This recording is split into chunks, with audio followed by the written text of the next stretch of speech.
nama saya Hubertus Silvia Ingrobili dari Universitas Citra Bangsa, kelas Farmasi A dengan NIM 204111002. Di sini saya akan membawakan sedikit materi mengenai penentuan titik leleh. Pertama, dasar teori pengertian titik leleh. Titik leleh adalah temperatur di mana zat padat berubah wujud menjadi zat cair pada tekanan suatu atmosfer. Dengan kata lain, titik leleh merupakan suhu ketika fase padat dan cair sama-sama berada dalam kesetimbangan. Titik leleh zat padat adalah suhu di mana zat tersebut akan berubah menjadi cair. Titik leleh suatu zat padat tidak mengalami perubahan, yang berarti dengan adanya perubahan tekanan. Pengaruh ikatan hidrogen terhadap titik leleh tidak begitu besar, karena pada wujud padat, jarak antar molekul cukup berdekatan, dan yang paling berperan terhadap titik leleh adalah berat molekul zat dan bentuk simetris molekul. Yang berikut alat dan bahan. Alat dan bahan yang digunakan dalam praktikum titik leleh.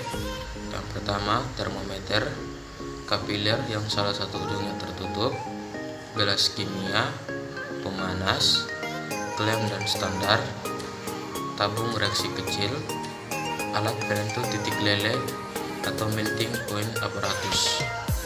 Bahan yang digunakan, yang pertama parafin, yang kedua asam salisilat. Yang berikut prosedur kerja. Langkah yang pertama, menyiapkan zat yang akan ditentukan titik lelehnya. Langkah yang kedua, menyiapkan kapiler yang akan digunakan untuk menentukan titik leleh suatu zat. Langkah yang ketiga, ujung terbuka kapiler dimasukkan ke dalam suatu zat yang akan ditentukan titik lelehnya, sehingga kristal masuk ke dalam kapiler.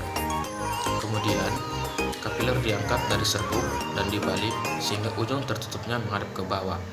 Selanjutnya, ketok dinding kapiler dengan jari agar zat yang ditentukan dapat masuk ke dasar kapiler. Lakukan langkah tersebut berulang sampai sekitar 5 hingga 8 mm kapiler terisi dengan kristal. Langkah yang berikut, kapiler diikat pada termometer, di mana ujung kapiler sejajar dengan ujung bawah termometer. Kemudian, termometer dipasang pada standar dengan bantuan klem dan termometer dicelupkan pada pemanas yang digunakan.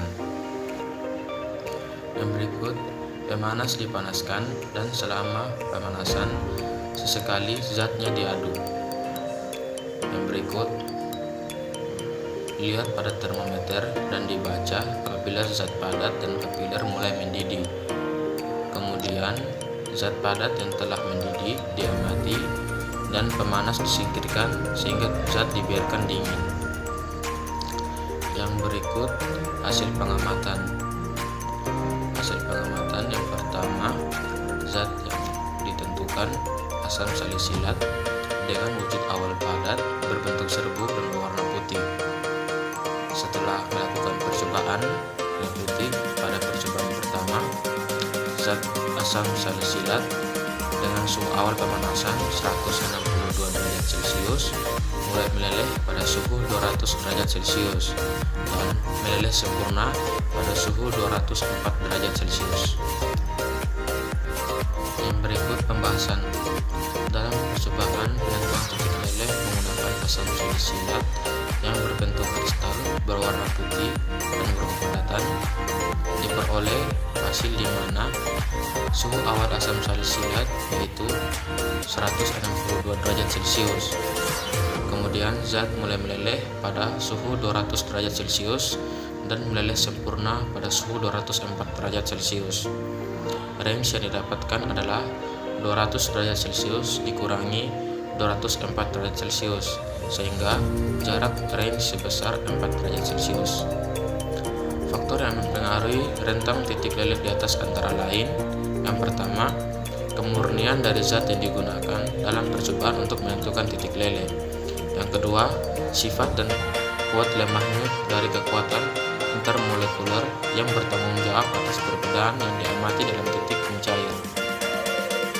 Yang berikut kesimpulan dari praktikum penentuan titik leleh dapat diperoleh kesimpulan yaitu yang pertama, titik leleh adalah temperatur di mana zat padat berubah menjadi zat cair pada tekanan suatu atmosfer. Yang Kedua, titik lele bertambah dari kiri ke kanan dalam suatu periode dan bertambah dari atas ke bawah dalam golongan transisi.